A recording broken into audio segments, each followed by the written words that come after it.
फिर सब कहेंगे तैयारी नहीं हुआ, यही बात। ये हो गया। उसके बाद अगला सवाल बताना है कि एंजियोस्पर्म ये क्या है? हाँ, एंजियोस्पर्म में जाइलम का निर्माण किनके द्वारा होता है? साइंस का सवाल है, बहुत कड़ा सवाल पूछा है। बताइए, एंजियोस्पर्म में जाइलम का निर्माण किनके द्वारा होता है? ऑप्शन में है कि पहले हिंदी पढ़ देते हैं, उसके बाद इंग्लिश पढ़ देंगे। छलनी तत्व और वही निकाय, वहिकाय और रेशा, वह निकाय, वहिकाय, रेशा, और लास्ट में रेसे और वहिकाय। इंग्लिश में इसका क्या लिखा है कि सीयू एलिमेंट्स एंड ट्रेज, बहुत खतरनाक, वेसल्स एंड फाइबर्स। बताइए क्या होगा? आप लोग पढ़े तो बताइए कुछ। एंजियोस्पर्म में जाइलम का निर्माण किनके द्वारा होता है? ये सर साइंस। वो थर्ड वाला आई थिंक होना चाहिए जिसमें सर तीनों ऑप्शन है। हाँ सही बोले आप, पकड़ लिए। पढ़े थे क्या कहीं पे? बताइए। हाँ सर पढ़े थे, जी सर, पढ़े थे। NCERT sir. हाँ एनसीईआरटी में दिए। हाँ, इसका होगा वहनिकाय, वहिकाय और रेशा। मतलब इस साइंस लग रहा है डॉक्टर बना रहा है, इससे सवाल पूछ रहा है। बताइए क्या कहिएगा? कड़ा कड़ा साइंस में लगता है साइंस का जो सेटर है ना वो पगला गया एकदम, पूरा कड़ा कड़ा सवाल पूछ रहा है। चलिए ये हो गया। उसके बाद जो है ये मैंने बता ही दिया है कि शाहजहां का प्रसिद्ध मयूर सिंहासन 1739 ईस्वी में कौन ले गया? तो आपको फारसी आक्रमणकारी नादिर शाह ले गया, ठीक है। फारसी था कि ईरानी था सर? नादिर शाह, नादिर। वही वो होता है, सेम ही फारसी हुआ, और ईरानी फारसी सेम ही ईरानी हुआ ना। सेम ही हुआ। अच्छा, ये फारसी और ईरानी सेम है, फारस को ईरान बोलते, ठीक है। ओ ठीक है। अब जो सवाल है कि पूछा है, हाँ चलिए, कोपन देखिए, आप लोग पढ़े होंगे, बिहार का जो भी बीपीएससी एग्जाम देते हैं बार बार पूछबे करता है कि according to the Koppen climatic classification scheme, Bihar mainly Bihar mainly lies in which type of climate? Koppen जलवायु वर्गीकरण योजना के अनुसार बिहार मुख्यतः किस प्रकार की जलवायु में स्थित है? ऑप्शन सुनिए, CWG, AW, BSHW और AS। बताइए मैक्सिमम बिहार का पोर्शन किस में आता है? CWG sir. CWG। CWG, ठीक है, बिल्कुल सही जवाब है। अब बताना है कि किस देश ने भारत को हथियारों और रक्षा संबंधी वस्तुओं के निर्यात पर पूर्ण प्रतिबंध लगा दिया है? विच country has imposed A Qatar. अच्छा ठीक है, तुर्की। ऑप्शन भी जाइए, ऑप्शन देंगे। ऑप्शन लीजिए। Which country has imposed a comprehensive ban on the export of defence and defence related items to India? Option में है टर्की, कतर, रूस, यूएई। बताइए कौन बैन लगा दिया है? तुर्की सर। हाँ, टर्की।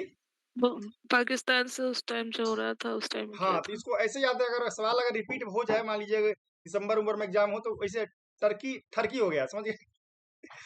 कोई अदरवाइज मत लीजिएगा, टर्की मतलब समझ लीजिए ठरकी हो गया, एकदम पगला गया है, तो बस इसको ट्रिक से याद कर लीजिएगा। तुर्की का नाम, हाँ तुर्की हो गया, सही बात है, इसमें तो तुर्की लिखा हुआ, सोचिए तुर्की लगता है इंग्लिश में लिखा हुआ है, लेकिन यहाँ हिंदी में तुर्की कर दिया है, तो गूगल ट्रांसलेट करता है, ठीक है। जिसको ऐसे टर्की जो ठरकी हो गया, पगला गया है, बस वही है कि पूर्ण प्रतिबंध लगा दिया है। अभी देखिए, ये मुझे लगता है ऑपरेशन सिंदूर के समय भी टर्की ने सहयोग नहीं किया था। क्या लगता है आप लोग, क्या कर रहे हैं? बताइए क्या आप लोग का मतलब है? हाँ सर, उस टाइम तो यस ही सर। किया था सर। हाँ, थोड़ा सा ये जो है ना थोड़ा एक पाकिस्तान प्रो पाकिस्तान हो गया था ये, जबकि जी सर। जबकि तुर्की और वो सीरिया है में, ही पाकिस्तान प्रो शुरू से हाँ, है। जबकि तुर्की और सीरिया में भूकंप आया था, तो भारत के साथ ऑपरेशन दोस्त नहीं चलाया था क्या? Yes sir. हाँ यस सोचिए, सर। तो भारत इतना करता है और ये लोग देखिए इसके मतलब रिटर्न में ये लोग क्या कर रहा है, यही है, पता चल जाता है क्या कर रहा है। चलिए अब बताना है कि light is an electromagnetic wave is the principle of, प्रकाश विद्युत चुंबकीय तरंग होती है, यह सिद्धांत किसने दिया था? बताइए। मैक्सवेल। मैक्सवेल। ऑप्शन में न्यूटन और स्टेड, मैक्सवेल, फैराडे। बताइए। मैक्सवेल। मैक्सवेल। मैक्सवेल, ठीक है। उसके बाद देखिए बताना है आपको कि मानव विकास रिपोर्ट 2025 के बारे में सवाल आया है, 2 स्टेटमेंट दिया हुआ है, पूछा कौन सही नहीं है, गलत है। पाकिस्तान का ड्रोन तुर्की का ही, तो हाँ सही मनीजी कर रहे हैं, तो यही है, तुर्की थोड़ा बदमाशी करता। चलिए अब बताना, देखिए मानव विकास रिपोर्ट 2025 के बारे में, एक मिनट, ठीक है। मानव विकास रिपोर्ट जो है 2025 के बारे में बताना है कि कौन सा कथन सत्य नहीं है। मानव विकास, मैं पढ़ देता हूँ पहले दोनों ए बी, उसके बाद बताना कि सही क्या है गलत क्या है। पूछ रहा है कि हिंदी में पढ़ देते उसके बाद इंग्लिश में पढ़ेंगे। मानव विकास रिपोर्ट 2025 का विषय है ग्रिडलॉक को तोड़ना, ध्रुवीकृत दुनिया में सहयोग की पुनर्कल्पना है। पहला ए ऑप्शन। बताइए अब आप लोग दूसरा इसका इंग्लिश पढ़ते हैं, आप लोग बताना कि थीम क्या है, आप लोग याद हो तो।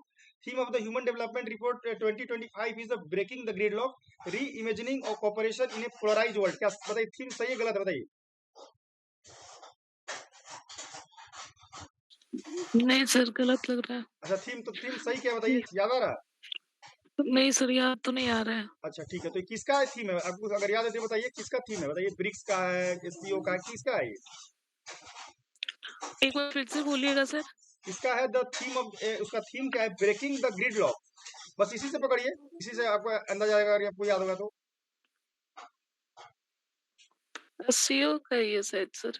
कोई नहीं, देखिए इसका जो हम एग्जैक्ट बता देते हैं, मुझे तो अभी उसका देख लेंगे। इसका जो मानव विकास रिपोर्ट 2025 का जो थीम था, मैंने यहाँ लिखा है, a matter of choice, people and possibilities in the age of AI. समझ गए? Yes sir. हाँ, हाँ इसका सर था है। ए मैटर ऑफ चॉइस, वो गलत दे दिया है, ग्रिडलॉक गलत होगा, स्टेटमेंट पूरी तरह गलत है। इसका जो 2025 का है, a matter of choice, people and possibilities in the age of AI, artificial intelligence, तो इसका है, तो गलत हो गया। दूसरा ऑप्शन बी दिया हुआ है कि मानव विकास सूचकांक में भारत का स्थान 134 है, India rank in HDI is 134। बताइए सही गलत है? गलत। गलत है सर, 131 है ना? हाँ, 131 है क्या, मेरे जी 130 है ना? 130 है सर। 130 है। अच्छा, ओके सर। हाँ, तो इस तरह जो है दोनों स्टेटमेंट गलत हो गया। तो पूछा कि कौन सा सत्य नहीं है, तो ए और बी। तो ये सवाल देखिए एचडीआई से पूछा है। चलिए, अब बताना है कि, अच्छा ये बताइए कि जो ए, अल्फ्रेड नोबेल को जो को मिला था, ना सॉरी, आइंस्टीन को जो नोबेल मिला है, किसके लिए मिला है बताइए? सवाल ये है, बताइए आइंस्टीन को मिला है जो नोबेल पुरस्कार, किसके लिए मिला है? Photo electric effect. ठीक है, आप प्रिया से बताइए, बताइए। फोटो इलेक्ट्रिक इफेक्ट के लिए मिला था सर। हाँ ठीक है। अच्छा, कंचन सर आप बताइए, किसके लिए मिला था? डायनामाइट के लिए मिला था क्या, या किसके लिए मिला था? ई बराबर एमसी स्क्वायर के मिला था? Sir EMC square. ई बराबर एमसी स्क्वायर के लिए ही मिला था सर। अच्छा, शिल्पी जी कुछ कह रहे हैं, बताइए।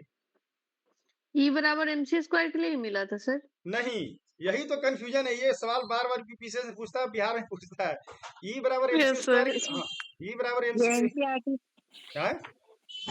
एनसीईआरटी का क्वेश्चन है सर। हाँ, तो क्या बताइए आंसर क्या होगा इसका? सर फोटो इलेक्ट्रिक इफेक्ट ही होगा। हाँ, ये सवाल बार बार पूछा है, बहुत लोग कंफ्यूज होते हैं। अच्छा मनीष जी आप बताइए, इतनी बार पूछा है। मनीष जी आप कुछ बताइए इस यस बारे सर, में। वही 1921 में फोटो इलेक्ट्रिक पहले ही बोले थे तो। हाँ, वो बोले थे मैं, ठीक है, तो photo electric is the right answer. ठीक है, देखिए चूंकि अभी सवाल तुरंत पूछे कि light is an electromagnetic wave, तो ये किसका प्रिंसिपल है? मैक्स सोलुसी से मुझे याद आ गया। ठीक है, तो इसको ध्यान रखना है, गड़बड़ नहीं करना। ई बराबर एमसी स्क्वायर देकर नहीं मार देना कि आइंस्टाइन है, ई बराबर एमसी स्क्वायर नहीं, उसको तो ध्यान सर से ये भी तो ये वही दिया है ना, आइंस्टाइन ही दिया है ना, ई बराबर एमसी स्क्वायर। दिया है, हाँ, लेकिन नोबेल उसके लिए नहीं नोबेल मिला किसके था। लिए मिला, ये सवाल है, समझ गए? जिसे अभी अभी मैं तुरंत अभी पोस्ट पर लगाया हूँ कि साहित्य का नोबेल पुरस्कार 2025 में हंगरी के कौन से व्यक्ति को मिला बताइए? लार्ज स्लो करके कोई है, हाँ लार्ज स्लो या लार्ज हाँ, तो स्लो। वही है, तो ये सब तो लेटेस्ट है, तो ध्यान रखना कि क्या सवाल पूछ रहा है। ये सवाल यूपीएससी में बहुत बार पूछा है। ठीक है, तो क्वेश्चन बैंक में देखिएगा तो बहुत रिपीटेड सवाल रहता है, तो इसको ध्यान रखना है। देखिए, मतलब कंफ्यूजन दूर हुआ, जो जो जानते थे ई बराबर एमसी स्क्वायर आप लोग समझ गए? यस। चलिए ठीक है। जी सर। चलिए, बताना है कि which of the flowing material is ferromagnetic. निम्नलिखित पदार्थों में से कौन सा लौह चुंबकीय है? निकल, मैग्नीज, सोना, लकड़ी, बताइए। निकल सर। बताइए कंजन सिस्टर क्या करें आप, बताइए कौन सा है लौह चुंबकीय फेरोमैग्नेटिक इसमें से? निकल सर। हाँ, निकल इज राइट आंसर, इसको याद कर लीजिएगा। Which of the flowing material is ferromagnetic, उसी का हिंदी है लौह चुंबकीय, तो निकल है। ठीक है, चलिए, अब सवाल ये है कि member of the Indian polity का सवाल है। ए member of the parliament may not ask, एक संसद सदस्य नहीं पूछ सकता, माने कोई भी है सवाल लोकसभा का, मान लीजिए सांसद क्या सवाल नहीं पूछ सकता। ऑप्शन में है a question which is starred, a question which is sub judice, short notice question, supplementary question. अब इसका हिंदी पढ़ते हैं। एक संसद सदस्य नहीं पूछ सकता है एक प्रश्न जो तारांकित है, एक प्रश्न जो न्यायालय में विचाराधीन है, अल्प सूचना पर प्रश्न, पूरक प्रश्न। बताइए कौन किस प्रकार के सवाल को संसद नहीं पूछ जो सकता? न्यायालय में विचाराधीन न्यायालय में होता है। विचाराधीन। सिंपल सी बात है। जब भी मैटर कोई सब जुडिस है, अगर कोई मान लीजिए कोई या तो लिस्टिंग है, जैसे आप लोग देखे होंगे 13 तारीख का जो है यूडीसी का जो केस लिस्टिंग है, तो इस प्रकार का मैटर जब भी केस में आप बोलने का वो मतलब ऐसा बनाया गया है कि जब तक कि मतलब जैसे इम्पीचमेंट, जब तक इम्पीचमेंट नहीं लगा तब तक कोई भी है जज के आचरण पर कोई चर्चा नहीं कर सकता है। तो ये सब तो लोग जानते ही हैं। तो ये सवाल बहुत ही सिंपल पूछा है कि एक संसद सदस्य नहीं पूछ सकता है एक प्रश्न जो न्यायालय में विचाराधीन है। बताइए कि जो सप्लीमेंट्री को क्या बोलते हैं स्टार्ट क्वेश्चन है, क्या उसमें आप सप्लीमेंट्री क्वेश्चन पूछ सकते हैं? बताइए। सर एक बार रिपीट कर दीजिए। अगर जिससे स्टार्ट क्वेश्चन होता है, एक नॉन स्टार्ट क्वेश्चन होता है, ठीक है। तो एक स्टार्ट जिसमें स्टार लिखा रहता है, स्टार्ट क्वेश्चन कहलाता है। क्या उस पर आप सप्लीमेंट्री क्वेश्चन पूछ सकते हैं? तारांकित पे सप्लीमेंट्री? हाँ नो सर, आई थिंक नहीं नो सर, सर, नो तो सर। उसमें स्टार्ट रहता है। मनीष जी, आप क्लियर कीजिए, बताइए। तारांकित प्रश्न तो उसको मतलब लिखित मतलब दिया जाता है ना उसको। तो वो नहीं पूछ सकते। अच्छा, इसमें देखिए, सप्लीमेंट्री के लिए सर अलग से जो टाइम मिलता है सर, हाँ, 1 जैसे आवर देखिए आई दो थिंक प्रकार के, उसमें। जैसे दो प्रकार के सवाल, ये एक हो लिखित जवाब मिलता है, तो लिखित जवाब मिलेगा तो उसमें तो आपको तो राइट ही नहीं है, उसमें कैसे अब लिखित दे दिया जवाब, ठीक है, कि फलाना बताइए कि तारांकित हाँ कि नहीं। बिहार में मखाना बोर्ड कहाँ बनेगा, चाहे बिहार में जो है बिहार को विशेष राज्य का दर्जा दिए जाने का मंत्री जी बताइए कि क्या प्रस्ताव है। मान लीजिए गृह मंत्री से पूछ रहा है, तो इसमें तो अगर लिखित दे दिया ठीक है, लेकिन अगर मौखिक दे रहा है, ठीक है, तो उसमें फिर से एडिशनल सवाल भी पूछ सकता है। आप लोग देखे होंगे, देखे हैं ना ये सब लोकसभा कार्यवाही में। हाँ सर, जो जी हम जी लोग, वही हाँ, वही वही जब हम लोग बोलते इंडियन हैं। पॉलिटी पढ़ेंगे तो उसमें स्टार्ड नॉन स्टार्ड ये सब सवाल हम लोग पढ़ेंगे, short notice question, supplementary question, ये सब पूरा देखेंगे उसमें क्या होता है। तो अभी के लिए ठीक है। अब बताइए कि इसमें एक मिलाने वाला दिया है कि इधर लेफ्ट साइड में दिया है कि प्रोसेस और concept, sublimation, distillation, evaporation, filtration, condensation, और राइट साइड में दिया है कि क्या क्या उसमें होता है। बताइए बताइए सब्लिमेशन क्या है, बताइए। तो ये पूछिए जयप्रकाश, बताइए सब्लिमेशन में क्या होता है, बताइए जयप्रकाश दास। हिंदी सर बता देंगे सर, अच्छा ऑप्शन ठीक है, बता देंगे। ठीक है, नविता सिस्टर बताइए तो ये सब्लिमेशन में क्या होता है? सर इसमें ना ये जो सॉलिड होता है वो डायरेक्ट गैस में कन्वर्ट हो जाता है एग्जाम्पल दीजिए इसका। बिना लिक्विड। सर जैसे कि कपूर। राइट राइट, ठीक है, तो सही, इन्होंने सही बताया, सब्लिमेशन में यही होता है। बाकी वही डिस्टिलेशन मिलाना है तो थोड़ा लंबा है, उसको हम लोग देखेंगे, कोई दिक्कत नहीं। चलिए बताइए, ज्योग्राफी का सवाल है। Which of the flowing climatic zone lies around 40 to 60 degree latitude? Tropical, Arctic, सब ट्रॉपिकल, टेम्परेट। हिंदी पढ़ देता हूँ। निम्नलिखित में से कौन सा जलवायु क्षेत्र 40 से 60 डिग्री अक्षांश के आसपास स्थित है? उष्णकटिबंधीय, आर्कटिक, उपोष्ण, शीतोष्ण। बताइए ज्योग्राफी वाले, बताइए उपोष्ण। क्या। उपोष्ण। अच्छा, बाकी लोग बताइए। मनीष जी। शीतोष्ण। हाँ, शीतोष्ण, ऑफिशियल आंसर भी शीतोष्ण है, ठीक है। शीतोष्ण नहीं होगा, शीतोष्ण 40 से 60 डिग्री। 40 से 60 जीरो डिग्री डिग्री है ना। देखिए, 0 डिग्री इक्वेटर है, उसको 40 से जैसे जैसे उधर जाता है क्या होता है, शीतोष्ण हो जाता है, क्या समझे? ओ समझ गई, 23.5। हाँ वही बात है, 40, ये पूछा 40 डिग्री से 60 डिग्री, ठीक है। चलिए 1 मिनट रुक जाइए।